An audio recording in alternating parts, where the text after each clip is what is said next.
Elsewhere, farmers in arid and semi-arid areas of Makueni, Kitui and Taita Taveta have been challenged to plant drought-resistant crops to mitigate the effects of climate change. This comes as over 4,500 farmers received drought-tolerant crop seedlings and training on climate-smart agriculture.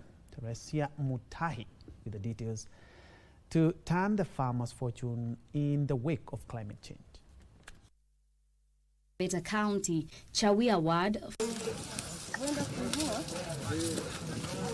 Farmers have gathered for a field trip and a training session with agricultural extension officers. In some parts of the farm, drought-tolerant crops such as sorghum, pearl millet, green gram and pigeon peas are flourishing. And in sharp contrast, some parts of the farms are dotted by drying crops attributed to the changing weather patterns. With the arid and semi-arid areas experiencing drier spells and erratic rainfall, farmers are at a crossroad. To address this challenge, farmers are now being trained on climate-smart agriculture by a non-governmental organization in partnership with the county government.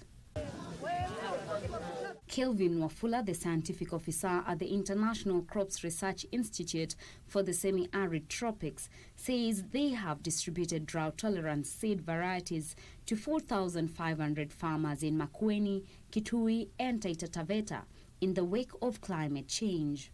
We bring farmers together here so that we teach them all the technologies that ICRISAT, in collaboration with the funds from ICRA, is promoting. Here in Taita Taveta, we've managed to reach an estimate of around 30,000 farmers.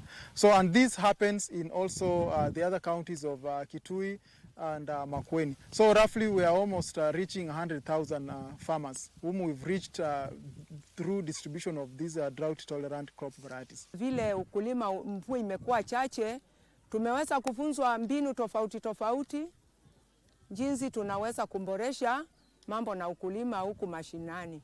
Mwatate Sub-County Crops Officer Louisa Mwindi says farmers have grappled with low food production owing to climate change, a situation that will change with the new seed varieties. Farmers have embraced the use of drought-tolerant seeds. They have been planting every year 2 seasons, and they have adopted, because when they plant maize, the maize is not working. Mbeleni tulikuwa tunapanda mahindi, lakini haistamili weather ya huku, kwa sababu mvua hukua chache, huwa haiwezi enda miezi mitatu.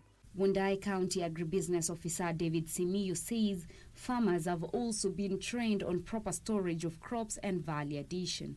And in this case, we train farmers on various technologies of harvesting crops we call them at the maturity level. And then the other thing that we are advocating for is mambo ya value addition. These are our broad policy direction, and also issues to do with marketing, where farmers are assisted to get market. Tukipanda hizo mimea huwa tunavuna. Nikisema hata kama mvua ni chache, huwa ninavuna, wakati mwingine nauza. He added that the county is focusing on hiring more extension officers. The county will have the policy in terms of staff hiring for extension services to be able to reach farmers on the ground. For Lunchtime News, I am Teresia Mutahi.